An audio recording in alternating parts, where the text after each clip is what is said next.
1200 வருஷத்துக்கு முன்னாடி பெர்சியா நாட்டில் ஒரு சூஃபி ஞானி இருக்கார். ஒரு நாள் கடவுள்கிட்ட, இறைவா அந்த உலகத்தை மாற்றுறதுக்கு எனக்கு சக்தி கொடு அப்படின்னு கேட்குறாரு. அதுக்கான பல முயற்சிகளையும் செய்கிறார். ஆனால் அவரால் உலகத்தை மாற்ற முடியல. ஆனால் அதிலிருந்து ரொம்ப முக்கியமான ஒரு உண்மையை அவர் கற்றுக்கிட்டார். அதை தான் இந்த வீடியோவில் நான் சொல்கிறேன். அந்த சூஃபி பேர் பயாசித் பஸ்தமி. அவருக்கு சின்ன வயசுலேயே இந்த வாழ்க்கையோட நோக்கம் என்ன, அதை குறித்து ரொம்ப ஆர்வமாக இருக்கார். அதை பற்றி நிறைய தேடுறாரு, நிறைய இடத்துக்கு போகிறாரு. கடைசியாக அவர் ஞானமடைஞ்ச ஒரு பெரிய சூஃபியாக மாறுறாரு. சூஃபிலேயே ஒரு முக்கியமான சூஃபி அப்படின்னு கூட சொல்லலாம். அவர் ஒரு கட்டத்தில் சொல்கிறாரு, இந்த உலகத்தில் ஏன் இவ்வளோ தவறுகள், இவ்வளவு அநீதிகள், இவ்வளவு காயங்கள், இதை நான் மாற்றுறேன், ஒவ்வொருவரையும் மாற்றுறேன், ஒவ்வொரு நாட்டையும் மாற்றுறேன், இந்த உலகையே மாற்றுறேன் அப்படின்னு அவருக்குள்ளே சொல்லிக்கிறாரு. போய் கடவுள்கிட்ட ப்ரேயர் பண்ணுறாரு. இறைவா எனக்கு சக்தி கொடு, இந்த உலகத்தை மாற்றணும். டெய்லி வெளியே போகிறப்போ ஒவ்வொருத்தரையும் பார்த்து இதை நம்ம மாற்றணும், இதை மாற்றினா தான் இதெல்லாம் சரியாகும், அதை மாற்றணும், அது மாற்றினா தான் சரியாகும் அப்படின்னு நிறைய பேருக்கு சொற்பொழிவு ஆட்டுறாரு. இதெல்லாம் மாற்றணும் அப்படின்னு சொல்கிறாரு. கொஞ்சம் வருஷம் ஆகுது, கடைசியாக எதுவுமே மாறலை. மறுபடியும் போய் கடவுள்கிட்ட ப்ரேயர் பண்ணுறாரு. இறைவா எனக்கு சக்தி கொடு, என்னால் இந்த உலகத்தை தான் மாற்ற முடியல, அட்லீஸ்ட் என்னை சார்ந்து இருக்கிற என் மனைவி, பிள்ளைங்க, என் நண்பர்களையாவது மாற்றணும், எனக்கு சக்தி கொடு அப்படின்னு சொல்கிறாரு.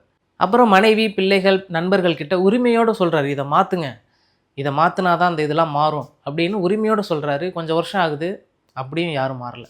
ரொம்ப வருஷம் ஆகுது, முதிர் வயது ஆகிட்டார். ஒரு கட்டத்தில் நம்ம லைஃப்பில் நடந்த எல்லாத்தையும் நினச்சி பார்க்குறாரு.